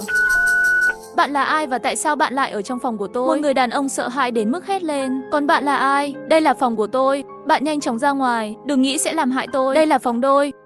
Tôi mở to mắt. Họ đang cãi nhau nhưng không chú ý đến trần nhà. Đang dần dần hình thành một đôi tay. Cánh tay đã bắt đầu thành hình. Nếu không chạy, không biết điều gì sẽ xảy ra. Các bạn đừng cãi nhau nữa. Nhanh chạy đi. Tôi hét lên ngoài cửa. Dùng lực đập mạnh vào kính cửa. Kính trên cửa bị tôi đập phát ra âm thanh, nhưng đánh không vỡ. Dường như có một thế lực kỳ lạ đang bao bọc căn phòng này. Nghe thấy giọng của tôi, 2 người bên trong hình như đứng im tại chỗ. Họ từ từ quay đầu lại, ngũ quan trên khuôn mặt đều tan chảy. Ha ha, bạn đang gọi chúng tôi đúng không? 2 người loạng choạng đi về phía cửa. Tốc độ tan chảy của cơ thể càng nhanh hơn. Cánh tay duỗi ra biến thành dầu sáp, rơi xuống đất như tiếng xèo xèo của món thịt nướng. Tôi cực kỳ sợ hãi, dường như không nói nên lời. Nhanh chóng lùi lại phía sau. Có chuyện gì vậy? Chú và anh trai tóc đỏ chú ý đến tình trạng của tôi bên đây. Chạy qua, xem tình hình ở phòng bệnh đôi. Sắc mặt anh cũng tái nhợt. Chạy nhanh, tôi hét lên và lao về phía hành lang. Khi ba chúng tôi bình tĩnh lại ở hành lang, Đột nhiên tôi ngẩng đầu lên thấy trăng đã đổi màu. Tôi nhắc nhở màu sắc của trăng đã biến thành màu trắng rồi. Chú cũng ngẩng đầu nhìn lên mặt trăng, không hề thay đổi. Không phải nó vẫn là màu đỏ sao? Anh trai tóc đỏ cũng nói theo. Đúng vậy, nó vẫn là màu đỏ. Tại sao lại như vậy? Tại sao màu sắc của mặt trăng trong mắt chúng ta lại khác nhau? Hai người họ dường như nhận ra điều gì đó. Theo quy tắc, đồng thời nhắm mắt lại, cũng ngầm ý tránh xa tôi một chút. Tôi nhìn thấy những động tác lén lút của họ cũng không vạch trần. Những người trước đó vừa tranh cãi gay gắt lại có thể đồng nhất vào lúc này. Thời điểm nguy nan, đó chỉ là bản chất của con người. Tôi đang lưỡng lự liệu có nên hay không nên tuân thủ quy tắc. Có ai đó đến từ góc hành lang, chạy tới với thần sắc vội vã, thần thái như một người điên. Nước dưa hấu lăn dài dưới mắt, nước bọt chảy xuống từ khóe miệng. Các bạn có thấy y tá không? Có y tá nào ở gần đây không? Anh ấy coi chúng tôi như cọng rơm cứu mạng cuối cùng. Gai mái tóc bù xù của mình một cách bực bội. Chú thận trọng trả lời không. Không có, chúng tôi trên đường đi đến đây không gặp bất kỳ y tá nào. Tiêm, rốt cuộc y tá đang ở đâu? Tôi vừa thấy bác sĩ đeo khẩu trang màu đỏ. Anh ấy định ăn thịt tôi. Muốn ăn tôi nhắc nhở. Hiện nay không thể tìm thấy, có thể thử quy tắc 5. Bọn họ không phải nói có thể bảo vệ chúng ta sao? Anh ấy như tỉnh cơn mê, nhìn tôi đầy biết ơn. Đúng, nhấn nút màu đỏ. Anh ấy yên tâm trở về phòng bệnh, nhấn nút. Chúng tôi đều không rời đi, tất cả đều đang im lặng chờ đợi điều gì sẽ xảy ra tiếp theo. Thực ra tôi chỉ giấu đi một chút, chỉ là quy tắc 5 không nhất định phải là quy tắc đúng. Làm như vậy chẳng khác nào lấy mạng của người khác ra thử. Vậy thì sao? Tôi chỉ đưa ra đề nghị. Áp dụng hay không là việc của anh ấy. Tôi hạ mắt xuống, che đậy cảm xúc. Rất nhanh đã có một y tá đến, nhưng y tá lại đeo khẩu trang màu đỏ. Đến trước phòng bệnh của anh ấy hỏi là ai đã nhấn nút trợ giúp. Tôi vừa đi ở hành lang, thấy một bác sĩ đeo khẩu trang đỏ. Đôi mắt đỏ rực của cô y tá cong lên một cách kỳ lạ. Vậy thì đi theo tôi nào. Anh ấy ngoan ngoãn đi theo y tá rời đi. Có vẻ như quy tắc 5 là đúng. Chúng ta thực sự có thể được trợ giúp. Chú thở phào nhẹ nhõm, gãi đầu, không chắc chắn. Tôi kéo lấy người chú muốn rời đi. Cái gì? Họ thực sự đã biến mất. Anh trai tóc đỏ nói anh ta rửa rồi đúng không? Tôi gật đầu và trả lời có vẻ là như vậy. Bọn họ vừa biến mất trong không trung. Được rồi, trở lại phòng bệnh thôi. Đã gần 9 giờ rồi, bác sĩ sắp đến kiểm tra phòng rồi. Về đến phòng, tôi thầm nghĩ rằng quy tắc 5 đã được kiểm chứng rồi. Đó là một quy tắc sai. Quy tắc 8 vẫn chưa chắc chắn. Ngoài cửa lại vang lên tiếng gõ cửa 4 lần. 9 giờ, bác sĩ đã đến rồi. Tôi đứng dậy đi mở cửa, đặt tay lên tay nắm cửa, chuẩn bị sai. Tôi vô tình liếc nhìn ông cửa sổ nhỏ phía trên cửa ra vào, ngừng thở. Ngoài cửa là bác sĩ đeo khẩu trang màu đỏ. Anh ấy thấy tôi đang nhìn anh ấy, cười từ khóe miệng đến tận gốc tai. Chiếc khẩu trang màu đỏ gần như không thể che được cái miệng khổng lồ đó. Tôi không dám mở cửa. Quy tắc 6 không thể xác định được liệu nó có đúng hay không. Bác sĩ đeo khẩu trang màu đỏ có thể có thật, căng câu thể là giả. Những bệnh nhân đã mất vẫn còn trong tâm trí tôi. Vẫn không mở cửa. Có vẻ như bác sĩ bên ngoài sắp tiến vào. Thân hình anh bắt đầu vặn vẹo, cúi người thành hình vòng cung giống như y tá. Nước dưa hấu đang từ từ nhỏ xuống từ khóe mắt. Không kịp nữa rồi. Đánh cực một ván và phi nhanh đến đầu giường bệnh. Nhấn nút màu đỏ. Đột nhiên ngoài cửa không có động tĩnh gì. Nếu như quy tắc 5 là sai, vậy thì tôi đánh cược quy tắc 6 là đúng. Ván cược vừa rồi chính là mạng sống của người khác. Ván cược lần này chính là mạng sống của tôi. Tôi thở hổn hển một cách lo lắng, tay tôi lại bắt đầu đổ mồ hôi. Tôi và quái vật đối diện nhau qua cánh cửa gỗ mỏng. Dường như người nào nhìn đi chỗ khác trước sẽ là kẻ thua cuộc. Nó giống như sau vài giờ làm việc dài, con quái vật đột nhiên quay đầu lên và nhìn nó từ góc độ của tôi. Tôi tình cờ nhìn thấy một y tá đang đi về phía phòng bệnh. Tôi không biết là đưa tôi đi hay đưa anh ấy đi. Cô y tá càng ngày càng đến gần. Đôi giày dưới chân tôi kêu lạch cạch, giống như đi trong trái tim tôi. Tôi chăm chú nhìn cô ấy. Khi cô y tá vẫn cách con quái vật thì dừng lại. Cô ấy đã tháo khẩu trang của mình, lộ ra một hàm răng sắc nhọn chỉ một miếng nuốt chửng con quái vật. Cảnh tượng này giống như một con chăn khổng lồ đang nuốt chửng con mồi. Sau khi nuốt, cổ cô ấy trở lại kích thước bình thường. Sau đó cô ấy liếc nhìn tôi rồi bỏ đi. Trên mặt đất chỉ còn dấu vết nơi con quái vật vừa đứng, vẫn còn lưu lại bụi từ chân. Đợi khoảng 10 phút, một bác sĩ đeo khẩu trang màu xanh đến. Tôi thở dài, xoa dịu nỗi sợ hãi bên trong. Mở cửa xong, khi bác sĩ bước vào liền hỏi sáng nay bạn đã uống thuốc chưa? Tôi trả lời tôi đã uống rồi. Thật ra tôi chưa uống nó. Thuốc không rõ nguồn gốc làm sao tôi dám uống. Cả hai viên thuốc đều bỏ vào túi áo khoác tôi. Bác sĩ gật đầu. Trên sổ đang ghi chép những gì? Bạn đã uống thuốc nào? Tôi nghiến răng nói, uống thuốc màu trắng. Trong đôi mắt của bác sĩ lộ ra vài phần đồng ý. Rất tốt, uống thuốc là tốt rồi. Ra ngoài vào ban đêm, trong đôi mắt của bác sĩ lộ ra vài phần đồng ý. Nói xong liền rời đi. Tôi lau mồ hôi, thần sắc mệt mỏi, nghỉ ngơi tốt trong phòng bệnh. Mặt trăng lại chuyển sang màu đỏ. Tôi nhắm mắt lại như quy tắc 8 nói, quay lại và trở lại giường. Quy tắc 8 không chắc nó có đúng không. Vừa rồi trong hành lang, cùng chú và anh trai tóc đỏ nhìn thấy màu sắc mặt trăng không giống nhau. Có lẽ đó là vì tôi đã bị ông nhiễm tinh thần bởi những cuộc nói chuyện về các quy tắc kỳ lạ. Nhưng tôi không biết người chịu sự ông nhiễm này là tôi hay là bọn họ. Rốt cuộc thì chú từ phòng bệnh đôi không có ở bệnh viện, có thể đã bị lây nhiễm. Anh trai tóc đỏ không chắc chắn. Có lẽ anh ấy cũng đã sớm hơn tiếp xúc ông nhiễm rồi, chỉ là anh ấy vẫn chưa biết thôi. Tóm lại, tôi vẫn nghiêng về họ là những người chịu ông nhiễm. Theo quy tắc số 8 vẫn chưa có ảnh hưởng xấu nào. Tôi định đi vào nhà vệ sinh để rửa mặt. Tiếng vòi nước chảy róc rách. Tôi lấy một vốc nước đổ lên mặt, làm mát gương mặt. Theo quy tắc số 8 vẫn chưa có ảnh hưởng xấu Đã nào. lâu rồi tôi mới nhìn lại khuôn mặt của mình một cách Tại sao nó trông vậy? chút xa lạ? Nhìn lên chính mình trong gương, khóe miệng nhếch lên một đường cong lạnh lùng. Tôi giật mình và nhìn kỹ hơn. Trong gương tay tôi đã chạm vào mép gương rồi. Tôi nhớ ra rồi, không còn do dự nữa. Tôi quay người lại liền chạy, quay tay lại khóa nhà vệ sinh. Lúc này mặt trăng trắng bệch treo trong bầu trời đêm ngoài cửa sổ. Tôi trong gương, những ngọn đèn sáng chợt tắt. Thời gian đã đến 22 giờ. Hôm nay có quá nhiều chuyện xảy ra. Bên ngoài vốn dĩ yên tĩnh thì lại có rất nhiều âm thanh ồn ào. Đột nhiên giọng nói của một bé gái truyền đến chị ơi. Tôi nằm trên giường không thể ngủ được. Cô bé có giọng nói ngọt ngào, đứng ngoài cửa phòng tôi, lịch sự một cách kỳ lạ. Bọn em có thể vào chơi với chị được không? Không thích em à? Cô bé nhìn thấy tôi không trả lời, lên đến bên cửa sổ của tôi. Chị ơi, sao chị không nói? Khi đôi mắt rơi xuống mắt vẫn còn dính một tia nước dưa hấu. Có một khoảng trống trong mắt. Nếu cô bé không để lộ nó, trông nó như muốn ăn thịt tôi sẵn sàng tin cô bé. Tôi nhìn cô bé cười không có chút vấn đề gì. Trải qua biết bao nhiêu chuyện ma quái. Hơn nữa, nó vẫn là một đứa trẻ chưa mọc. Loại ma nhỏ này là loại ma quản môn thường xuất hiện trong các bộ phim Hong Kong. Chỉ khi đồng ý với yêu cầu của cô bé thì cô bé mới có thể vào. Cô thấy tôi giống như một con lợn vui vẻ không sợ bị bỏng nước sôi. Đập mạnh vào tấm kính vài cái rồi nó trôi đi. Đi tìm mục tiêu tiếp theo. Cả bệnh viện tràn ngập tiếng la hét suốt đêm. Ngày thứ hai, y tá đưa đồ ăn và thuốc đến đúng giờ. Vẫn cháo và 2 viên thuốc giống như hôm qua. Tôi đã biết cháo vô hại rồi. Rất nhanh đã uống hết. Khi y tá quay lưng liền giấu thuốc đi. Chú đã đứng đợi trước cửa phòng tôi từ sớm. Hỏi tôi hôm nay tôi có dự định gì. Trước tiên chúng ta tới cổng bệnh viện xem đi.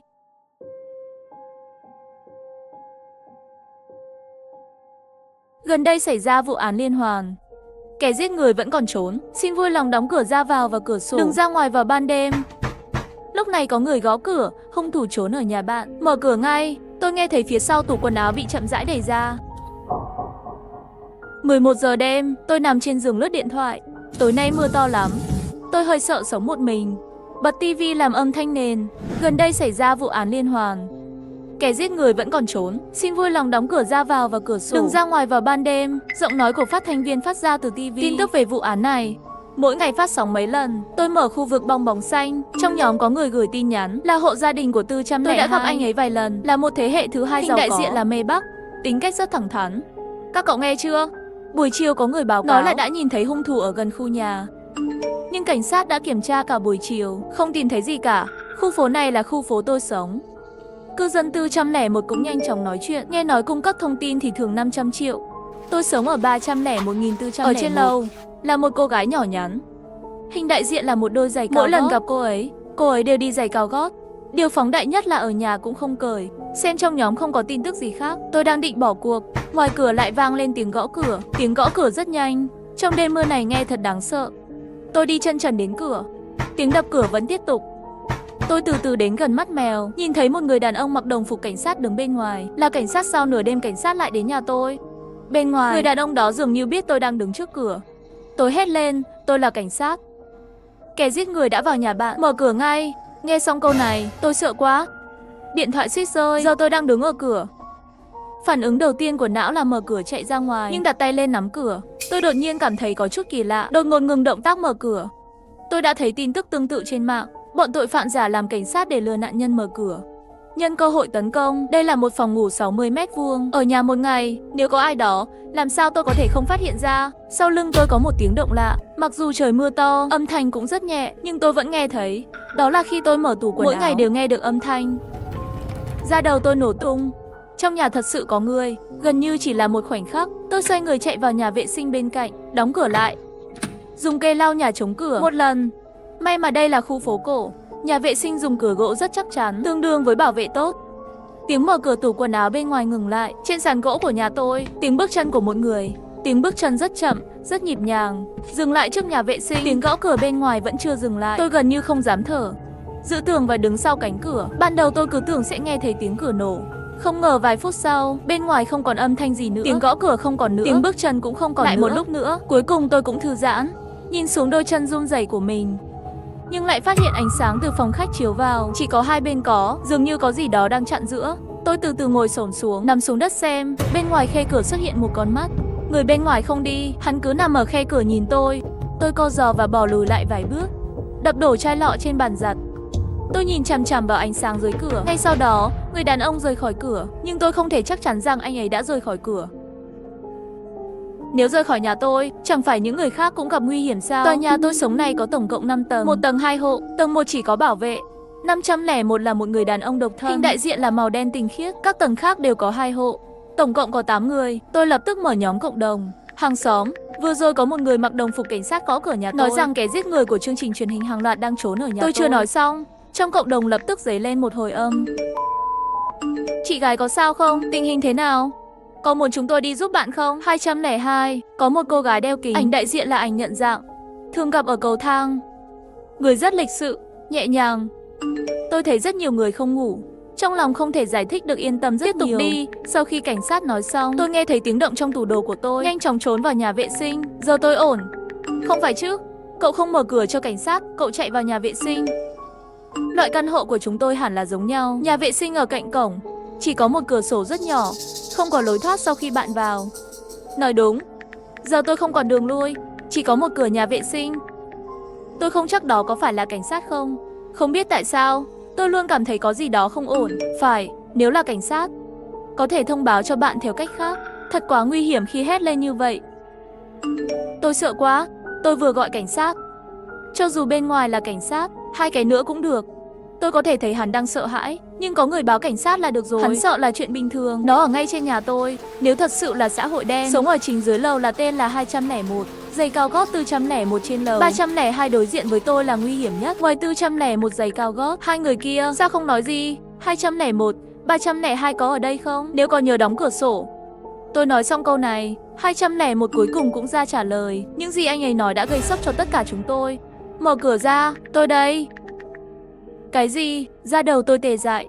Những người khác cũng chạy ra chất vấn hắn. Hơn nửa đêm, một người đàn ông đang làm gì trong tủ của tôi? 201 gửi một chuỗi giải thích. Tôi vừa tắm lúc 10, 30. Tôi nghe có người mở cửa nhà tôi. Tôi sợ đó là những gì được nói trên tin tức. Cho dù là hắn hay không, tôi không muốn đánh nhau với một tên cướp. Vì vậy, tôi bước lên máy điều hòa đến nhà bạn rồi. Có vẻ như anh đang ở trong phòng tắm. Tôi mặc quần lót, sợ bị coi là biến thái nên trốn trong tủ, muốn đợi bạn ra ngoài rồi mới rời đi. Ban công của tòa nhà chúng tôi không có cửa sổ gió.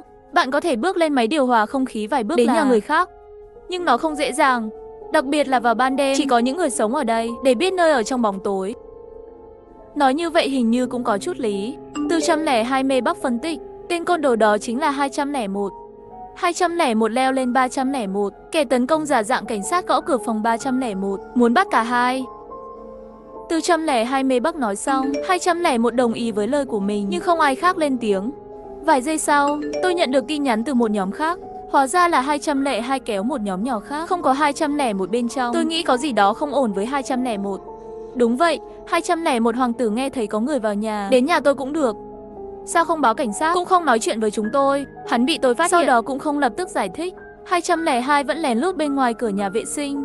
Rồi tôi nói thêm, và lúc 10, 30, tôi nghe thấy tiếng đánh nhau bên kia cửa.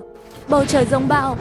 Tôi sợ hãi trong nhà vệ sinh. 202 chính thức ở cửa đối diện của 201. 202 nói mình nghe thấy tiếng đánh nhau, nhưng 201 nói rằng anh ta đã đi thẳng lên lầu. Có người đang nói dối. Sau một lúc, 402 mê Bắc trả lời. Thật đáng ghét 201. Tại sao thằng nhóc này lại nói dối chúng ta? 501 vẫn không nói lời nào, cuối cùng cũng lên tiếng. Bây giờ điều quan trọng nhất là liên hệ với người khác. Đoàn kết chờ cảnh sát đến. 302 sao vẫn chưa liên lạc được. Nếu không để 301 đi qua gõ cửa, có lẽ ngủ rồi. Chưa đợi tôi trả lời, 402 mê Bắc thì cáu kỉnh, tay run. Tôi 301 bây giờ tự bảo vệ mình không được. Cô bảo anh ta mở cửa. 301 đừng mở cửa. Về lý thuyết, 302 không nên ngủ sớm như vậy. Hắn nói rất uyển chuyển. Thực ra 302 là một người nổi tiếng trong tòa nhà của mỗi tối đều đưa một người phụ nữ khác nhau về nhà. Ở nhà đến 2 hoặc 3 giờ đêm là chuyện thường xảy ra. Khiếu nại mấy lần đều vô dụng. Đáng sợ hơn là nghe nói trong nhà trước đây còn có người chết.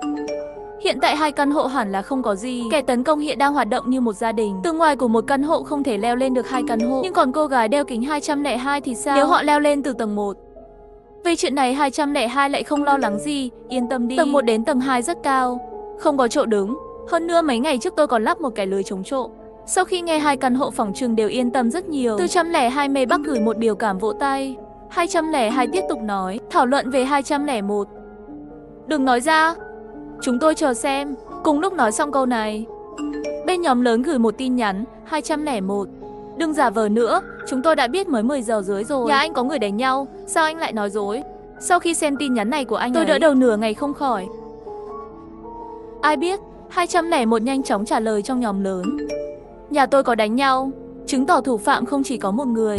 Mọi người cẩn thận nhé. Hắn nói như vậy cũng làm tôi bối rối. Vừa rồi trong tiềm thức cảm thấy anh ta có vấn đề. Bây giờ phản ứng này của hắn khiến tôi bắt đầu nghi ngờ phán đoán của mình. Mọi người hình như cũng cảm thấy như vậy. 202 hỏi: vậy bạn vừa trốn trong tủ đồ 301, sao không báo cảnh sát? 201 trả lời: sao lại gọi cảnh sát? Trong đám đông im lặng.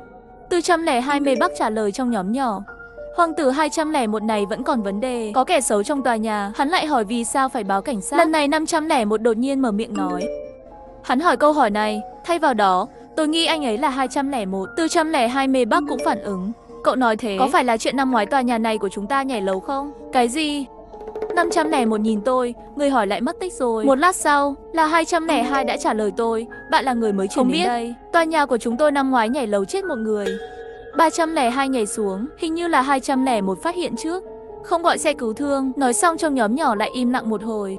402 mê Bắc nhàn nhạt nói một câu: các bạn nói sẽ không bị ma ám chứ? Sấm sét ngoài cửa sổ, mưa mùa đông dường như che lấp mọi thứ. Tôi ngồi xổm trên sàn nhà vệ sinh, trong tay có một con dao. Một lát không dám buông lỏng, một tin nhắn xuất hiện trong nhóm lớn, là từ 401 giày cao gót: mọi người đừng lo lắng, 201 đã đến nhà tôi rồi. Ngoài ra còn có một bức ảnh, 201 đang đứng trong phòng khách. Mặc dù chưa gặp qua mấy lần, nhưng tôi vẫn quen.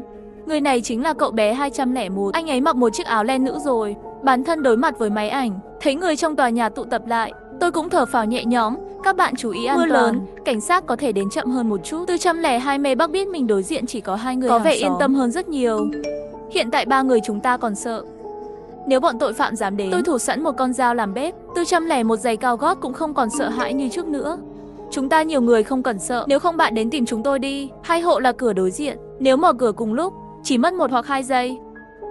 402 mê Bắc trả lời: được rồi, tôi sẽ đi ngay bây giờ. Tôi nghĩ họ sẽ ra ngoài ngay lập tức. Nghĩ đến tên xã hội đen đã lâu như vậy không có động tĩnh, rất có thể ở lại tầng nào chờ cơ hội. 402 đừng mở cửa, chưa biết tên tội phạm ở đâu. Vừa rồi vẫn không nói chuyện. 501 lúc này đột nhiên nói trong hành lang của chúng ta có camera, gọi cho bảo vệ đi. Tầng 1 có một người bảo vệ, bên kia là nhà kho. Bảo vệ là một ông già, buổi tối đều ngủ sớm, giống như một người gác cổng nhà kho hơn là một nhân viên bảo vệ. Tôi có điện thoại của bảo vệ gọi qua, không ai trả lời. Sau một thời gian, nhân viên bảo vệ đã trả lời trong nhóm lớn. Anh ấy nói đã thấy tin nhắn chúng tôi gửi, báo cảnh sát lần 2, đơn vị chỉ còn 10 phút nữa thôi. Đã xem camera giám sát không rồi. Có ai ở hành lang tầng 4. Kẻ tấn công có thể đang trốn ở đâu, mọi người phải cẩn thận. Bảo mật là bàn phím nhập chữ viết tay, có thể là vừa mới thức dậy tôi đánh nhầm mấy chữ. 401 giày cao gót nghe nói hành lang không có ai, lập tức thúc giục đến khi không còn ai. 402 lại đây. Tôi vẫn không yên tâm lắm. Lúc này, trốn trong nhà riêng là an toàn nhất. Bên cạnh đó, 402 mê Bắc là loại 2 căn. Tại sao phải đi qua căn một phòng? Đợi đã, cảnh sát đang đến. Mọi người cứ ở nguyên chỗ, nhóm báo cáo tình hình bất cứ lúc nào. Chờ đã, bọn côn đồ đang ở ban công của 201. An ninh đột nhiên gửi một câu: tòa nhà này không có ban công, cho nên ngoại trừ hành lang có camera giám sát, tường ngoài cũng có camera giám sát. Vậy là tên cướp vừa gõ cửa nhà tôi. Họ sẽ trở về nhà của 201. 301 tôi sẽ lên ngay bây giờ. Mở cửa giúp tôi. Mặc dù cảnh sát còn 10 phút nữa, nhưng từ nhà 201 đến nhà tôi sẽ không mất 1 phút đâu. Một mình tôi chắc chắn không an toàn bằng 2 người. An ninh còn có các vật dụng kiểm soát như gậy điện trong tay. 401 và 402 mê Bắc đều đồng ý. Bảo vệ, các bạn có thể canh ở ban công. Nếu họ dám leo cầu thang, bắt chúng liền. 201 cũng nói có. Trời mưa trơn quá, cứ sợ là bị ngã chết. Chưa đợi tôi làm rõ suy nghĩ, tôi nghe thấy tiếng đập mạnh lên lầu. Rồi có tiếng gõ cửa. Tôi đến rồi. Bảo vệ ở trong đám đông trả lời. Mở cửa ra, bảo vệ. Ở ngoài thêm 1 phút nữa, thêm một phần nguy hiểm. Đi bộ từ nhà 201 thăng lên hành lang tầng 3 quá dễ dàng. Tay tôi đặt trên tay nắm cửa nhà vệ sinh. Tiếng gõ cửa buồn tẻ và nhịp nhàng, giống như cổ điển. Dục tôi mở cửa. Mưa bên ngoài không biết khi nào nó trở nên nhỏ hơn. Im lặng bên ngoài, tiếng gõ cửa rất rõ ràng. Ngay khi tôi sắp mở cửa, điện thoại đổ chuông, là một hình ảnh được gửi từ nhóm nhỏ. Khoảnh khắc nhìn thấy hình ảnh, toàn thân tôi nổi lên một trận kiến đáng sợ. Đó là xác của một người đàn ông. Nạn nhân nằm trên một chiếc ghế da, màu trên mặt đất đã khô thành màu đỏ sẫm. Bên cạnh là màn hình giám sát đã thành bông tuyết. Người này là bảo vệ đã chết. Vậy người ở ngoài cửa nhà tôi là... Tiếng gõ cửa vẫn tiếp tục. Sau lưng tôi đã lên một lớp mồ hôi lạnh tinh tế. Kẻ giết người đang ở ngoài cửa. 202 điên cuồng đánh máy đừng mở cửa. Đừng mở cửa. Vừa rồi tôi cảm thấy có gì đó không ổn. Lặng lẽ đến phòng an ninh. Tôi thấy người bảo vệ này đã bị giết. Camera an ninh cũng bị cắt hết. 202 nghĩ nếu nhân viên bảo vệ là thật, Tên tội phạm hiện đang ở tòa nhà bên ngoài. Nếu bảo vệ 201. không có thật, vậy hắn là kẻ xấu, lúc này đang ở tầng 3. Vì vậy, mạo hiểm ra ngoài, chụp ảnh bằng chứng cực kỳ quan trọng này cho chúng tôi, loại trừ những người không đáng tin cậy. Lúc này tiếng gõ cửa nhà tôi cũng đột ngột dừng lại. Không, thời gian này quá trùng hợp. Bên trong nhóm nhỏ vừa gửi xong thì nhân viên bảo vệ không gõ cửa nữa. Trong nhóm nhỏ không có bảo vệ, cũng không có 201, chỉ có 202, 301, chính tôi, 401, 402 mề Bắc, 501. Trong nhóm nhỏ có ma, lòng bàn tay tôi ướt đẫm mồ hôi lạnh.